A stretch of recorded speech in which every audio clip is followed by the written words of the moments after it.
Salam saudara, salam jumpa lagi dalam kasih Yesus Kristus Tuhan kita. Kurang lebih 2 minggu ini kita diramaikan dengan video-video tanggapan dari orang-orang, baik yang ada di aliran Injili, aliran Reform, aliran Pentakosta, dan juga karismatik. Nah, dari tanggapan-tanggapan tersebut, saudara, ada satu kalimat yang menarik sekali yang membuat saya ingin mengomentari atau memberikan sedikit penjelasan.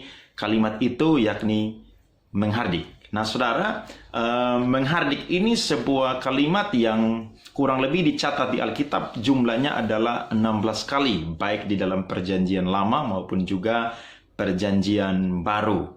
Nah, kalau kita belajar dalam Kamus Besar Bahasa Indonesia, kata menghardik ini artinya adalah mengata-ngatai dengan suara yang keras.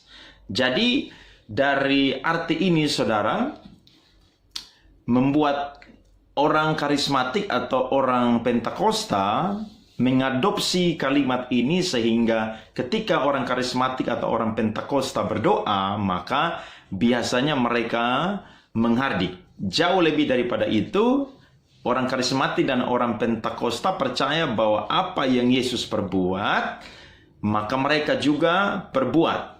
Salah satunya adalah dengan menghardik. Nah, menghardik ini, saudara, bukan sembarangan menghardik, tapi kepada sesuatu hal yang tidak menyenangkan Tuhan atau sesuatu hal yang bertentangan dengan kebenaran firman Tuhan. Contohnya adalah ketika iblis mencobai Yesus di padang gurun, maka Yesus menghardik iblis. Ketika mertua daripada Simon Petrus sakit demam keras, Yesus menghardik penyakit itu dan penyakit itu sembuh atau keluar daripada ibu mertuanya Simon Petrus.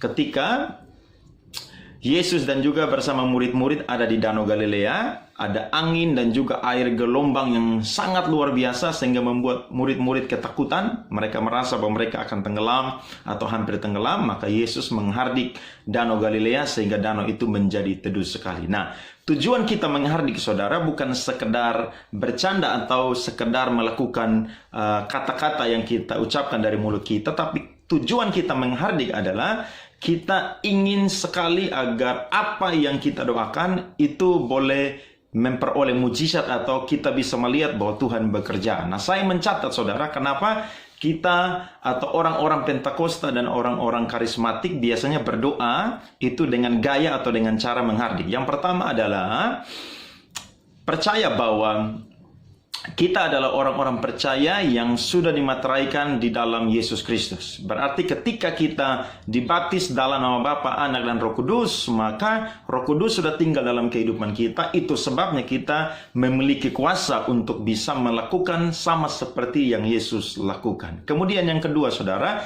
ketika kita menghardik sebuah masalah, sakit, penyakit, atau persoalan, maka kita sedang menunjukkan bahwa Yesus berkuasa atas apa yang kita doakan. Artinya, iblis tidak berkuasa, sakit penyakit tidak berkuasa, tapi Yesuslah yang berkuasa. Kemudian yang ketiga, ketika kita menghardik, itu menunjukkan bahwa kita tidak takut kepada iblis atau kepada masalah, tapi kita berani untuk menghardik karena Tuhan bekerja di dalam kita, ada kuasa dalam kehidupan kita, dan kita melakukannya. Nah, ini alasan-alasan atau maksud yang menjadi gaya daripada pendeta-pendeta atau orang-orang Pentakosta dan karismatik, sehingga ketika berdoa maka menggunakannya dengan cara menghardik. Nah, menghardik ini, saudara, bukan dengan suara yang kecil, tapi biasanya suara yang besar. Dalam nama Yesus, iblis kami perintahkan, pergi. Jadi, biasanya dengan gaya-gaya seperti demikian. Nah, ini sebuah hal yang menurut saya bukan doktrin, saudara, tapi ini hanya sekedar